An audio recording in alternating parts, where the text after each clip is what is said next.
When I was younger, I would visit my mom in New York City. And my stepdad was like, you have to go see everything in New York. I mean, he would just keep coming up with suggestions. You probably want us to be up at like 5 in the morning or 6 and out the door. Like, I want you to see Statue of Liberty. I want you to see every museum in the city. I want you to see this place, that place. It was like insane for me, from my perspective. And my sister, who's kind of similar to me, I think also HSP, we just wanted to hang out, like maybe go to a park and chat on a bench and like spend the afternoon just chilling, watching people, talking like that.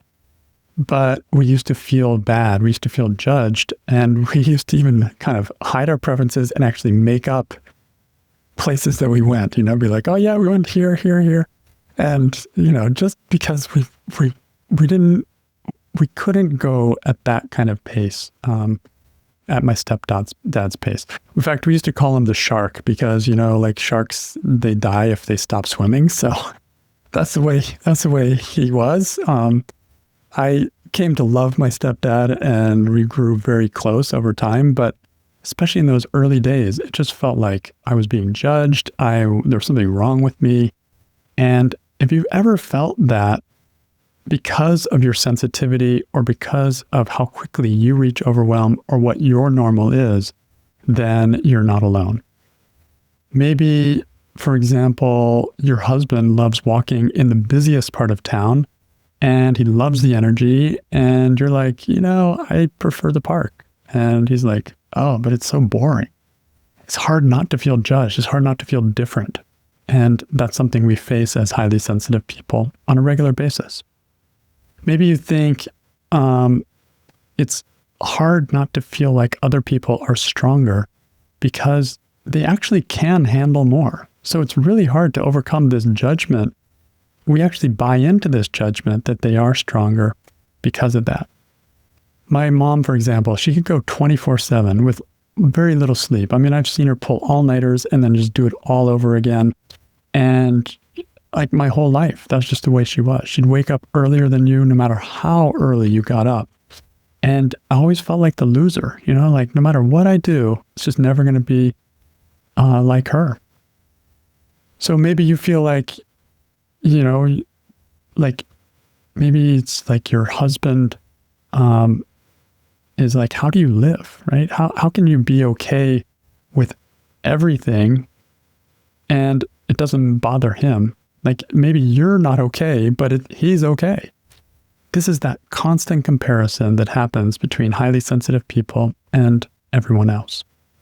So you can even watch, maybe your husband has a health problem and doesn't even notice it while you're affected by everything else going on, including that health problem. So the problem is, if you measure your worth by someone else's capacity, you always come up short. My sister is a super businesswoman from her 20s. Right after college, she just dove right in and was just working those long corporate hours, like really strong, flies all over the country. She gives talks. I mean, she's amazing. And really, hats off, amazing. But look, when I see that comparison and I see my quiet life and how I live and the kind of quiet way that I run my business, I think, oh, there's something wrong with me. This is the kind of thing we can fall into as highly sensitive people. What happens is your confidence starts to erode and you start to watch others handle things that you get overwhelmed by. And you can't help but start judging yourself and thinking that there's something wrong with you. Instead of just seeing that you're different, we're wired differently. And then what happens is relationships start to suffer because you may start to resent the ease with which other people are living their lives, and you may start to feel ashamed of your struggle. The problem is you're using the wrong measuring stick. It's like comparing like a feature-rich phone that drains a lot of battery quickly to a flip phone, which like if you had the same battery, could go on for, these days could probably go on for a year without charging, if you had the same batteries as we did back in the day.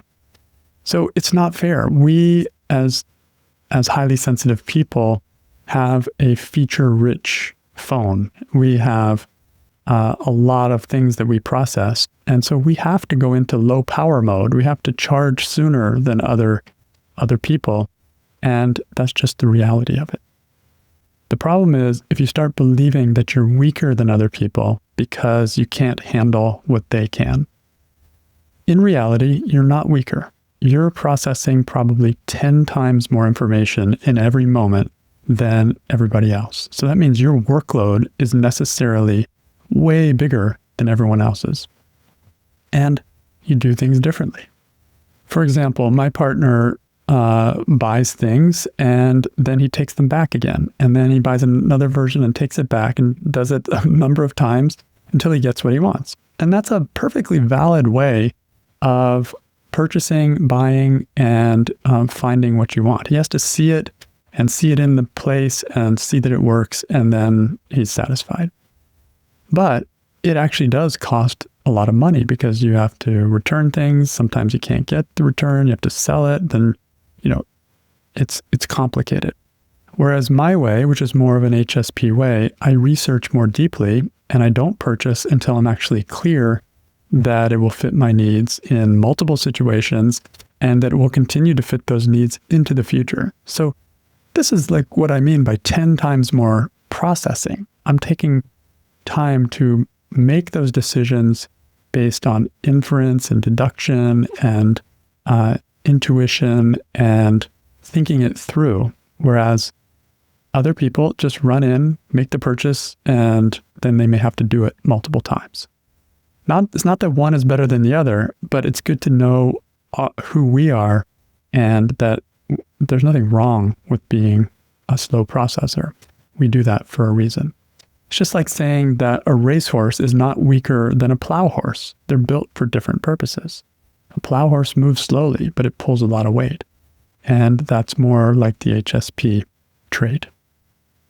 So your sensitivity isn't a sign of weakness. It's a sign of a highly sophisticated nervous system, a nervous system that was built for depth and built for getting to the bottom of things and avoiding any kinds of errors that sometimes other people just learn more by trial and error, and we learn by thinking first and then finding our way.